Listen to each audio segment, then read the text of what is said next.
Hallelujah. Praise the Lord. Purihin po ang ating mahal na Panginoon. God bless you po, beloved brethren, sa inyo pong pagkakaloob po ng kapatandog. Walahin po kayong lubos ng ating mahal na Panginoon ng pagpapalang material, physical, tigit sa lahat po ay ang spiritual na pagpapala. Hallelujah. Praise the Lord. Purihin po ang ating pong pinakamamahal na Panginoong Kristo. Hallelujah. At tayo po ay dadako na po sa pag-aaral po ng banal na salita ng ating mahal na Panginoon. At bago po sa ating pong Bible study, join me in prayer. Hallelujah. Praise the Lord. Hallelujah. Praise the Lord. Heavenly Father, in your mighty name, our Lord Jesus Christ, and through the leading prayer of our beloved pastor, we all humbly come in your throne of grace, asking for your forgiveness from all of our sins that we have committed against you, Lord. Yes, Lord, we always displease you in so many ways. Please forgive us. Have mercy. Have pity upon us. Cleanse us, O Lord, with your most precious blood that was shed in the cross of Calvary. Create in us a new clean heart, a new mindset that will do your will until you return. Heavenly Father, we ask you to bless and anoint your holy word that we are going to share in this Bible study.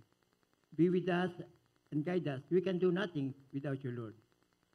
I also ask you, Father, to bless and anoint every single word that will come out from my lips, and let it be a blessing to each and every one of us.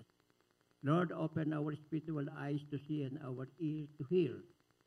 Give us all wisdom to comprehend and understand your holy word. This is we pray in your holy and mighty name, our Lord Jesus Christ. And through the prayer of our beloved pastor, we bind and rebuke all power of darkness, doubts, unbeliefs, hindrances, distraction, cast out in Jesus' name. Amen. Hallelujah. Praise the Lord. Purihin po ang ating mahal na Panginoon. Hallelujah. Praise the Lord. At bago po lahat, I just want to give the highest praise, the highest worship, the highest glory, and everlasting thanksgiving to our Lord of Lords, King of Kings, ever dearest Jesus. Hallelujah. Praise the Lord. At gusto ko rin pong magbigay ng paggalang sa ating pong mga beloved parents in the Lord, na lagi rin po nating inaalaala at pinahalagan ang kanila pong mga iniwang turo at aral sa atin ng ating beloved Pastor Evangelist Ristad Almeda and beloved Assistant Pastor Lina C. Almeda. Hallelujah. Praise the Lord. At bumabati rin po ako sa ating pong mga beloved Almeda family, mga beloved preachers, beloved workers, beloved brethren, beloved visitors, and webcast viewers na kasama nating pinapupurihan, niluluwalhati po ang ating pong pinakamamahal na Panginoong Jesucristo sa pamamagitan po ng panonood po ng ating webcast live. Hallelujah, praise the Lord. At muli ko pong ulitin, binabati ko po ang ating pong mga beloved Castaneda family from San Diego, California, beloved Sister Vel, beloved Brother Steve, and their beloved kid Bileni. Hallelujah. Praise the Lord. Purihin po ang ating mga Panginoon at kayo po kasama namin sa araw at oras na ito sa pagpupuri po sa ating mga Panginoon. Pagpalain po kayo ng ating mga God bless you po. Hallelujah. Praise the Lord. At tuloy-tuloy na po tayo. At bago po tuluyang makalimutan ang batiin ng mga birthday celebrants na last Friday, beloved Brother Roland Carcedo. Happy birthday, beloved Roland. At yung magsa-celebrate po sa bukas, 27, beloved Bina Sincero. Happy birthday. Purihin po ang ating mahal na Panginoon. And now, tamako na po tayo sa ating pong pag-aaral po ng banal na salita ng ating mahal na Panginoon. Tingin natin sa ating mahal na Panginoon na bigyan sa atin ng kalaman upang maunawa at maintindihan natin ang ating tatalakayin dito po sa ating pong pag-aaral ng banal na salita. Pagmakatan po natin ang ating pong pag-aaralan, life is hopeless without God. Walang pag-asa ang buhay kung wala ang Diyos. At bilang po umpisa, ating pong beloved Bible readers, preachers, could you please read 1 Timothy chapter 1, verses 12 to 17. From the book of 1 Timothy chapter 1, verse 12 to 17. For the which cause I also suffer these things. Nevertheless, I am not ashamed for things, hallelujah, for I know whom I have believed, and I am persuaded that he is able to keep, hallelujah, that which I have committed unto him again the day, praise God, hallelujah. Hold fast the form of sound words which thou hast heard of me, and faith and love which is in Christ Jesus. That good things which was committed unto thee keep by the Holy Ghost which dwelleth in us. Hallelujah. For this thou knowest that all they which are in Asia be turned away from me, of whom are Phygellus and Hermogenes. The Lord give mercy unto the house of Onesiphorus, for he refreshed me, and was not ashamed of my chain. But when he was in Rome, he sought me out very diligently and found me. Amen. Sa Tagalog po.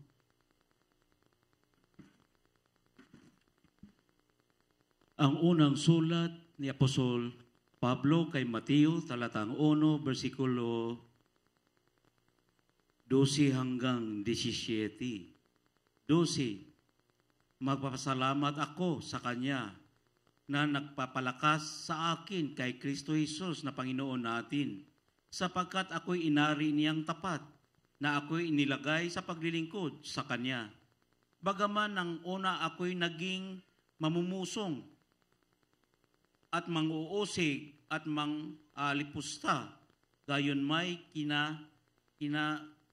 kinahabagan ako, sapagkat yaoy ginawa ko sa di pagkakaalam sa kawalan ng pananampalataya. At totoong sumagana ang biyaya ng ating Panginoon pawang kay Kristo Jesus. Tapat at pasabi at nararapat tanggapin ng lahat na si Kristo Jesus ay naparito sa sanlibutan upang iligtas ang mga makasalanan, na ako ang pangulo ng mga ito. 16. Gayon may dahil dito kinahabagan ako upang sa akin na pangulong makasalanan ay mapahayag ni Hesus Kristo ang buong pagpapainuhod niya sa halimbawa na ang nagsisimpalataya sa Kanya sa ikabubuhay na walang hanggan. 17, ngayon sa haring walang hanggan, walang kamatayan, di makikita at nag-iisang Diyos ay ang kapurihan at kawalatian magpakailanman. Siya nawa. Amen. Amen. Purihin po ang banal na salita ng ating mga napalo. Would you please give a clap of praise to our Lord Jesus Christ? Siyang malakas na palakpak po para sa ating mahal na Panginoon. Hallelujah, praise the Lord. Tunay nga po na napaka-bait ng ating mahal na Panginoon sa kabila ng ating pagiging makasalanan at hindi natin nagagawa nung una ang mga kalooban at nais niya. Bigay niya ang kanyang buhay upang kung siya'y ating tatanggapin bilang Diyos at sariling tagapagligtas, tayo po ay kikilalanin anak niya, lalo higit yung mga tumatalima at sumusunod sa kanya na ipamumuhay ang kanyang banal na salita. Hallelujah, praise the Lord. At tayo po ay naligtas because of grace of our Lord Jesus Christ.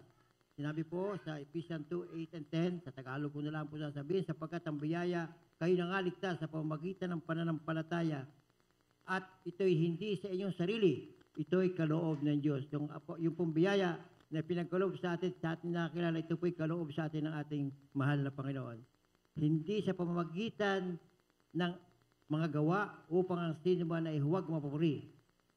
Sapagkat tayo'y kanyang gawa na nilalang kay Kristo Jesus para sa mabubuting gawa na mga inihanda ng Diyos ng una upang sa nating lakaran. Hallelujah, praise the Lord. Kaya po ang mahal na Panginoon sa pulong ating siyang makilala at tanggapin siya bilang Diyos at sariling tagapagligtas, pinatawad po tayo ng ating mahal na Panginoon sa ating mga kasalanan. At binigyan pa po tayo ng regalo na banal na Espiritu na sa natin magiging gabay at panduway habang tayo ay nandito sa ibabaw ng lupa na naglilingkod sa ating mahal na Panginoon. Hallelujah, praise the Lord. Kaya po napakahalaga na ating pong pahalagahan ang tinanggap nating kaligtasan sa ating mahal na Panginoon at paanong pagpapahalaga ang gagawin natin. Sumunod po tayo sa kanyang banal na utos. Hallelujah, praise the Lord. Our life is hopeless without God. Because every person is born with a bent away from God. We continue to choose wrong paths throughout our days on earth. These unrighteous choices are known as sin. The penalty for which is death and eternal separation from God. No one is exempt from this biblical truth, and none of us can do anything to change the situation. Kaya po yung binigay na pagkakataon sa atin ng ating mahal na Panginoon ay huwag nating gagawin yung hindi niya kalooban dahil tayo kahit natanggap na natin ang ating mahal na Panginoon bilang ating Diyos, tayo ay nagkakasala pa rin. At yun nga po, walang malaking kasalanan ng ating magagawa kung ating ipapahayag to sa harapan ng malawa tayo patatawarin at gagawin pa tayong sakdal. Subalit, kung hindi nakagawa ka ng isang pagkukulang at isang pagkakamali at hindi mo hiningi sa ating mahal na Panginoon ang kapatawaran, ito ay masusundan pa dahil tuwang-tuwa ang kaaway ng Diyos na dating ikaw ay sa Diyos ay nagsasala ka, tutuksuhin ka pa para dumami ng kasat ikay mapapuntang muli sa Kanya. Hallelujah, praise the Lord. Subalit sinabi ng ating mahal na Panginoon sa banal na kasulatan sa 1 John 1:9 na kung ating ipahayag ang ating kasalanan at magsisisi tayo sa ating mga pagkukulang at pagkakamali, tayo po ay Kanyang patatawarin at sasakdalin pa po. Hallelujah, praise the Lord. Kaya po napakahalaga na tayo po ay tatalima sa Kanyang mga utos. Sinabi po sa James 2:10 na kapag nagagawa natin ang lahat ng kautusan, pero meron kang isa na hindi nagawa, ikaw ay nagkasala sa lahat. Hallelujah, praise the Lord. Isang matinding kautusan ng ating mahal, ang nais ng ating mahal na Panginoon, tayo ay maging perfect. Subalit, yung kautusan ng ating mahal na Panginoon, na sabi niya, nailiwan niya sa banal na kasulatan sa Bagong Tipan, na mahalin mo siya ng buong pag-iisip mo, buong puso, buong lakas, at buong kaluluwa. At ibigin mo ang iyong kapwa na katulad ng pag-ibig mo sa iyong sarili. Hallelujah. Paano natin mapapatunayan na iniibig natin ang ating kapwa kung kaunting hindi magandang usapan, nagkakaroon ka ng sama ng loob o nagkakaroon ka ng galit, na yan ay hindi, walang puwang yan sa ating dahil tayo magkakapatid sa ating mahal na Panginoon. Ang nais ng mahal na Panginoon, tayo magmahalan. Kung nagkukulang yung isa, huwag mong papatulan. Ipanalangin mo. Sabi nga ng mahal na Panginoon, kapag sinampal ka sa kanang piski mo, bigay mo po yung kaliwang piski. Makahulugan ang ibig sabihin noon. Pag ikaw, at sinabing, ipanalangin mo yung kaoy at ang mga umuusig sa iyo. At ito ang kalooban naman at ikaw ay pagpapalain pa ng ating mahal na Panginoon. Mahirap gawin. Subalit, kung nananahan sa ating mga puso at isipan ang mahal na Panginoong Jesucristo, ang Diyos na makapangyarihan sa lahat, hindi mo magagawa yon dahil ang Diyos ay pag-ibig. Kung ang Diyos ay nananahan sa iyong puso at isipan, hindi mo kayang gawin ang hindi mahalin o gawa ng masama ang iyong kapwa dahil ang Diyos ay nasa sa iyo. Subalit, kung halimbawa ay kaunting pagkakamali, pagkukulang na iyong kapwa, ikaw ay nagalit, ikay naiamot. So sa taong iyon at ginantihan mo pa, ibig sabihin nun, o kahit naiamot ka lang, ibig sabihin nun, wala sa puso mo ang Diyos. Hindi ka pinananahan ng Diyos dahil ang Diyos ay pag-ibig. Yun nga, sinabi pa rin niya sa banal na kasulatan na kung yung ipanalangin mo ang nagkamali sa iyo, ibigin mo ang iyong kapwa. Ipanalangin mo ang iyong kaaway. Pinakamahirap gawin yon. Ipanalangin mo ang iyong kaaway. Ay, ang panalangin mo sa iyong kaaway, dapat ipagpalain mo po, maligtas din po ito. At sigurado, sasagutin ng ating mga laban dahil ang hiningi mo sa Kanya ay para mabago ang isang tao. Kaya napakahalaga ang ating pakikipag-ugnayan sa ating mahal na Panginoon. Hindi basta-basta maglingkod sa ating mahal na Panginoon kung wala sa iyo ang Espiritu Santo.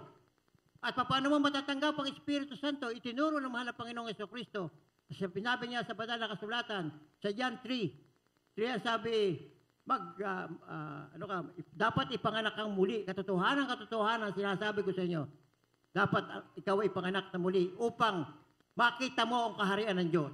Sumagot si Nicodemus, kinakailangan po ba namin pumasok sa sinapo po ng pangalawa ng aming ina at kami muling ipanganak? Sumagot ulit ang mahal na Panginoon, katotohanan, sinasabi ko sa iyo, kapag ikaw ay ipinanganak sa tubig at sa Espiritu Santo, ay makakapasok ka sa kaharian ng Diyos. So, kung hindi ka nabautismuhan sa pangalan ng ating pinakamamahal na Panginoong Jesucristo, sabi sa 2:38 ng Acts, ang tumanggap sa ating mahal na Panginoong Jesucristo bilang Diyos at nagpabautismo sa kanyang pangalan ay pinatatawad ang ating mga kasalanan at bibigyan ka pa ng regalo ng banal na Espiritu. Yun po ang pinakamahalaga, yung banal na Espiritu na ibinigay sa atin ng ating mahal na Panginoon.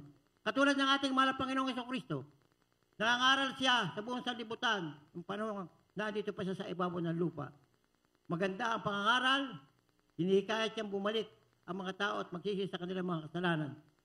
Nakakita ang mga tao ng mga himala, mga pinagagaling na karamdaman, patay na binubuhay, binabago ang buhay. Madalit sabi, maraming himala ang nangyari noon.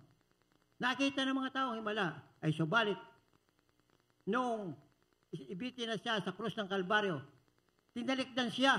Even yung kanyang mga apostoles, lumayo sa kanya. At sinabi po nga ni Pedro, sa ating mahal na Panginoon, basta ibibigay ko ang buhay sa inyo.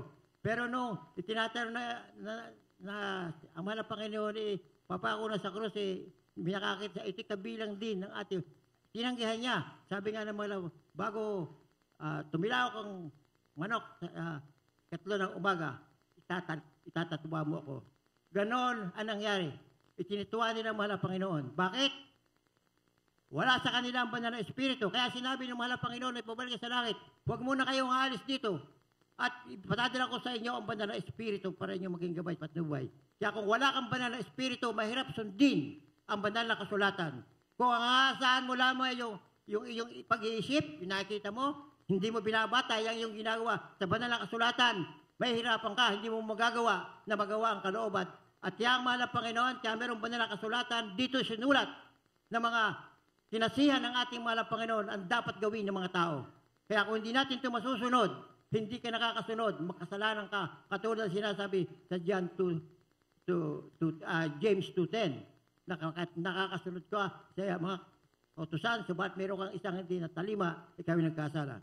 Isa rin napakalagang utos na hindi na maunawaan ng iba na ang sabi sa banal na kasulatan sa Hebrews 10:25, ang sabi dito, not forsaking the assembling of ourselves together as many of some is, but exhorting one another, and so much the more as see the day approaching.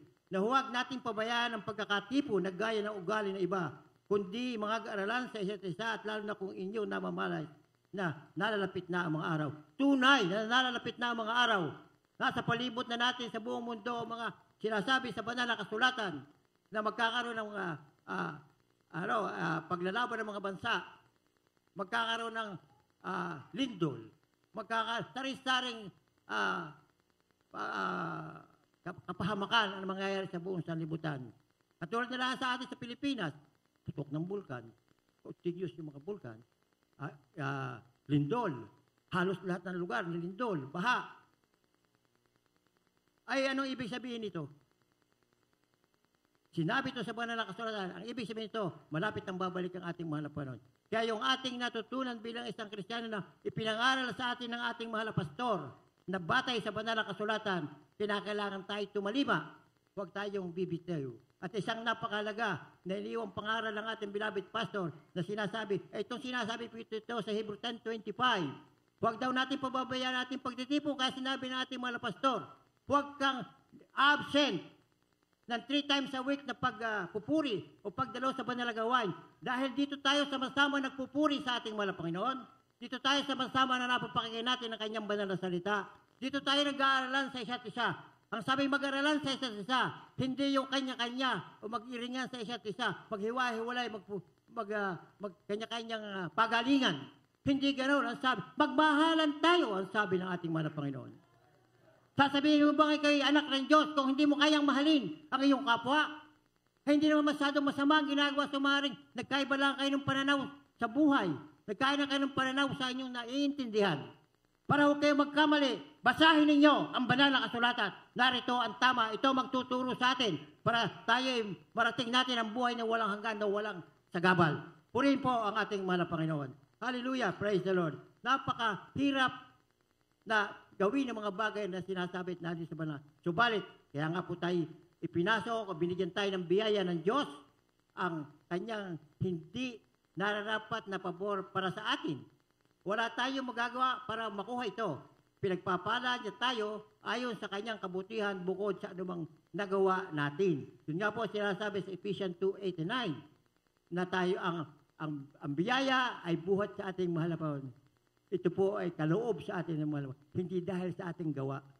Ang ating gawa, kahit mabuti, at hindi mo natanggap at hindi ka napabautismo sa pangalan ni Jesucristo, ay hindi ka mabibigyan ng banal na Espiritu. Subalit kung ginawa mo at nasa iyo ng banal na Espiritu, pangalagaan mo ang banal na Espiritu yan. Dahil nag-grieve, pag ikay patuloy na nagkakasala, lumaalis sa iyo, pero hindi ibig sabihin na mawawala.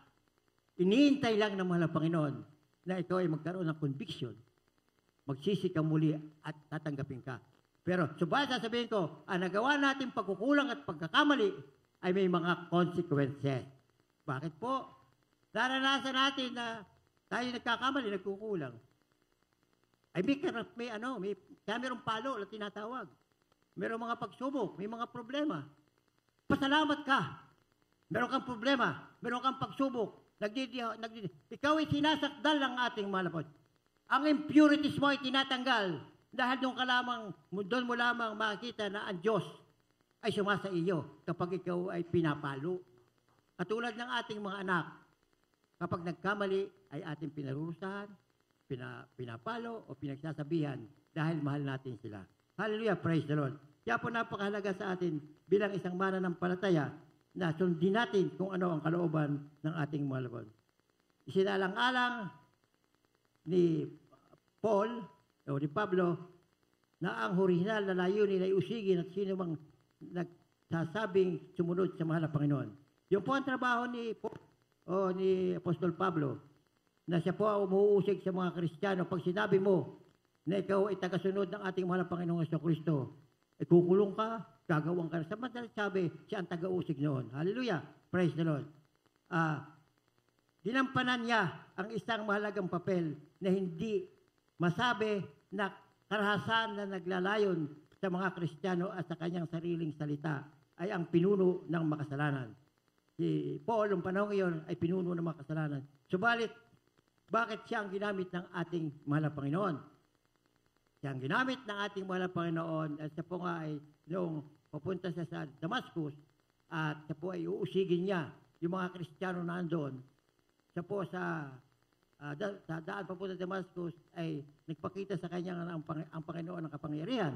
Siya ay binulag ng ating mahal na Panginoon. Madaling sabi, nang siya'y mabulag,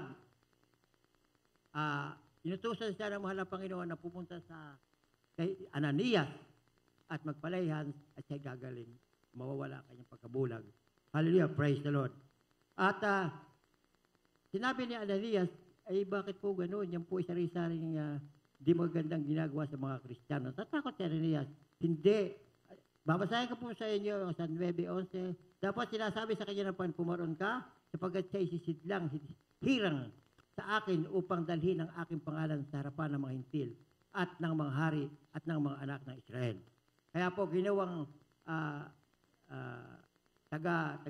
tagabahagi ng banal na salita ng ating mahal na Panginoon, mismo si Paul, para sa mga hintil dahil nung una inuusig niya. Pero makikita, magiging katakataka at bakit ito yung nagkagana. Subalit, pinadaan si Paul ng mga sari-saring kahirapan na yung kung ano ang kanyang mga nagawang pagkukulang at pagkakamali, dinanas ngayon habang siya'y nakangaral sa habahal ng Panginoon. At even, kamatayan ni Paul, binitin siyang patiurik. Hallelujah, praise the Lord. Basta sa krus din siya pinakawa, pero siya'y naging taga-talima ang kautusan ng ating ipahayag ang kanyang banal na salita sa buong Israel at sa mga hentil na naandoon. Ganyan po ang gawain ng ating mahal na Panginoon. Padadaanin ka sa butas ng karayom pag ikaw ay kanyang gagamitin. Lilinisin ka. Yung mga impurities mo, tatanggalin yan. Hindi na ikaw ang dating ikaw. Ikaw ang anak ng Diyos na pinagkakatiwalaan niya na ipabahagi mo sa buong sanlibutan ang kabutihan ng Diyos, ang pag-ibig ng Diyos sa bawat tao. Walang sinisino ang ating mahal na Panginoon. Pinauulan niya ang langit sa mga masasama at sa mabubuti.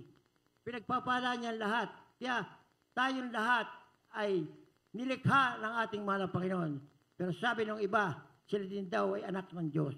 Ang anak ng Diyos ay sinabi sa 1:12 ng Juan na nananampalataya sa ating mahal na Panginoong Jesucristo ay may karapatang tawagin anak ng Diyos. Yun lamang po ang anak ng Diyos. Yung iba hindi anak ng Diyos kung hindi mo tatanggapin ang ating mahal na Panginoong Jesucristo bilang Diyos at sariling tagapagligtas. Nagbasa po yung versikulo tungkol po sa pinuno ng mga makasalanan, 1 Timothy 1:15. Wala siyang karapat-dapat o karapatan sa pag-ibig ng Diyos. Ang ating si Paul, 1 Timothy 1:15. Ang unang sulat ni Apostol Pablo kay Timoteo, talatang 1, versikulo 15. Tapat ang pasabi at nararapat tanggapin ng lahat na si Kristo Jesus ay naparito sa sanlibutan upang iligtas ang makasalanan na ako ang Pangulo ng mga ito. Amen. Amen. Puri po ang ating mahal na Panginoon.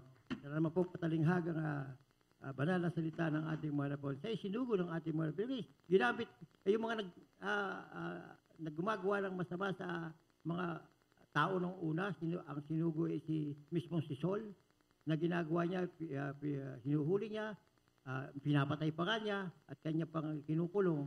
Ay mga tao na Kristiyano na sasabing mahal na Panginoon na pinubuhay nila ang salita niya. Ganon ang ginagawa ni Paul. Pero siya ang ginamit. Siya ang ginamit ng ating mahal na Panginoon. Kung ating iisipin, palalakan na natin ang isip. Alam mo kung bakit siya ginamit? Ano siya? Faithful siya sa kanyang pinaniniwalaan. Meron siyang paninindigan sa kanyang sarili. At yun ang nakita ng ating mahal na Panginoon. Kaya siya ginamit ng ating mahal na Panginoon para po magpahayag ng banal na salita. Subalit bago siya ginamit, pinadaan muna siya sa pinulog siya, tapos pinalayhan siya sa mga gagawa ng ating mahal na Panginoon. Purin po ang ating pinakamamahal na Panginoong Kristo. Hallelujah, praise the Lord. Ang banal na biyaya ang umakay sa makapangyarihan sa lahat na akuin at patawarin itong napupuot at nagsisiusig at lumalapastangan sa pangalan ni Jesus. Mapagmahal na binago ng Diyos si Pablo na maging isang tao na iniaalay ang kanyang sarili sa pagbabahagi ng mensahe ng Ebanghelyo. Ang buhay ni Pablo ay napakagandang naglalarawan ng biyaya. Grace po, dahil kung walang biyaya, mahal na Panginoon, kung walang grace o ang ating mahal na Panginoon, hindi niya ililigtas si Pablo. Marami pa siyang pwedeng gamitin. Hindi lang si Pablo na para maghayag ng banal. Pero si Pablo ang kanyang ginamit. Bakit? Doon nakita natin na ang Diyos ay mapagbiyaya. Lahat tayo, kung sino ang kanyang gustong gamitin, ay gagamitin niya. Pero makikita natin sa taong ginagamit na ipinamumuhay niya ang banal na salita, ang kautusan ng ating mahal na Panginoon. Kung ikay ginagamit ng ating mahal na Panginoon, ay gawin mo kung ano ang nais ng ating mahal na Panginoon. Hindi yung kung ano ang nais mo. Iba pa yung nais mo, iba yung nais ng mahal na Panginoon.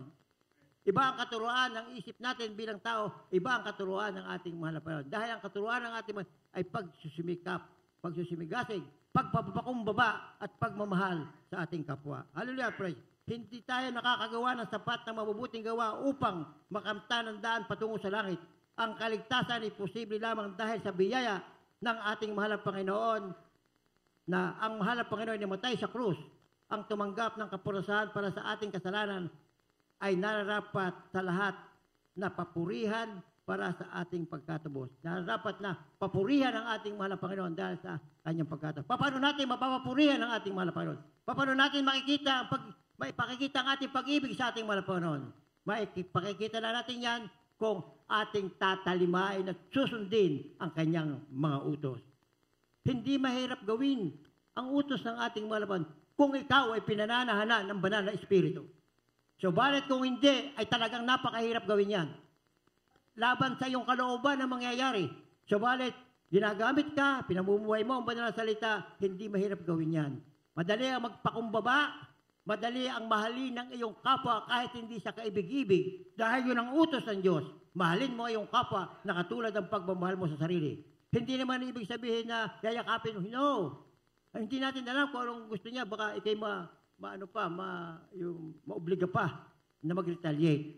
Ang pinakamabisang gagawin natin para mabago ay ating ipapanalangin sa ating mga Panginoon na hipuin ang kanyang puso at baguhin siya. At yun ang pinakamalakas na sandata natin para mabago isang tao ang ating panalangin. Didulog natin sa ating mga Panginoon na baguhin siya at gawin siyang kalugod-lugod, karapat-dapat, tagapagmana ng buhay na walang hanggan. Hallelujah, praise the Lord.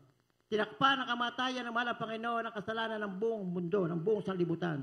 Walang kasalanang napakalaki para patawarin niya. Wala tayong magagawa sa kanyang pagkilos ng pagbabayad sala. Lahat ay kaya nating gawin ay makatatanggap ng regalong ito kung magtitiwala tayo sa mahal na Panginoon bilang tagapagligtas, ililigtas tayo niya na gagawin tayong kanyang mga anak magpakailanman. Naalala ko pa yung verses sa banal na kasulatan sa John 3:36. Sinasabi po dito, sa Tagalog lang po, ang sumasampalataya sa anak ay may buhay na walang hanggan. Sino sumasampalataya sa anak? Yung gumagawa ng kanyang kalooban. Yung sumusunod sa kanyang mga utos. Hallelujah, praise the Lord. Ngunit ang hindi tumatalima sa anak ay hindi makakakita ng buhay, kundi ng puot ng Diyos ay sumasa kanya. Hallelujah, praise the Lord. Kaya po, napakahirap po magpakasakdal. At yun nga po siya. Kaya papangalagaan natin yung pong binigay sa atin ng mahal na Panginoon na banal na Espiritu upang ating pong malampasan ang mga bagay na dapat natin gawin bilang isang mananampalataya. Bago ang mga pagbabagong loob ni Pablo, kung may nagmungkahi na maapektuhan niya ang mundo para sa mahal na Panginoon, malamang nagtawa o natawa lang siya na sa katunayan ang kanyang orihinal na layunin ay alasin sa mundo ang mga Kristiyano. Basahin po natin ang ating last verse at maghanda na po ang ating mga awit. Acts chapter 22 verse 19 to 20. Acts 22, 19 and 20.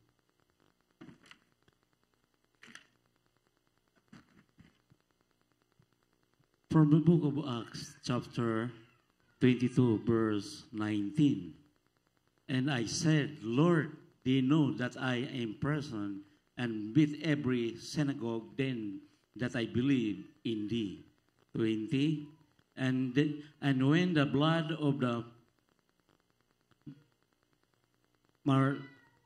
martyr Stephen was shed, I also was standing by and consenting unto the death, and keep the remnant of them that should them. Sa Tagalog, at aking sinabi, Panginoon, na pagtalatas nila na ako ang nabilanggo at humampas sa bawat sinagoga sa mga nagsisimpalataya sa iyo. 20. At nang ibubo ng dugo ni Esteban, iyong saksi ay ako na may nakatayo sa malapit at sinangayunan ko at iniingatan ko ang mga damit na sa kanya'y nagsipatay. Amen. Hallelujah, praise the Lord. Ganun po si Pablo bago po siya na born again. Hallelujah, praise the Lord. Mananampalatayaan ang ating mga napanood. Wala siyang ginagawa si Esteban, kundi mapanuguran ang ating mga napanood. Pero yun ay kinundiman ng mga tao hanggang sa pinatay. Nanonood siya, pinanood lamang niya ang ginagawa. Hallelujah, praise the Lord. Hindi nalulugod doon ating mga subalit siya mismo ang ginamit ng ating mga Panginoon upang mabago siya. At doon nga nakita ang pagbabago at ginamit siya para mapaganap ang banal na salita sa mga hintil. Hallelujah, praise the Lord. Kaya po, ang pag-ibig ng Diyos ay walang hanggan sa atin lahat. Hallelujah. Ang biyaya ng Diyos ay maaaring maka-apekto sa sino mang walang kasalanan ang hindi maaabot ng kanyang kapatawaran. Sino mang walang kasalanan ang hindi maabot ng kanyang kapatawaran. Ang kamanghamanghang regalong ito ay pagtubos ay nagbabago ng mga buhay. Taliwas sa iniisip ng marami, ang pagiging Kristiyano ay hindi nangangahulugan ng pagdaragdag ng mabuting gawa sa buhay ng isang tao. Sa halip, sa biyaya ng Diyos, ang mananampalataya ay tumatanggap ng kapatawaran at isang bagong kalikasan kung ating tatanggapin ng ating mahal na Panginoong Jesucristo bilang Diyos sa sariling tagapagligtas. Hallelujah! Praise the Lord! Ang ating panloob ng pagbabago ay nagre-resulta sa mga panlabas na pagbabago. Hallelujah! Praise the Lord! Ang pagbabago para sa mga mananampalataya ay nangyayari sa maraming lugar. Ang ating mga saloobin ay nagbabago.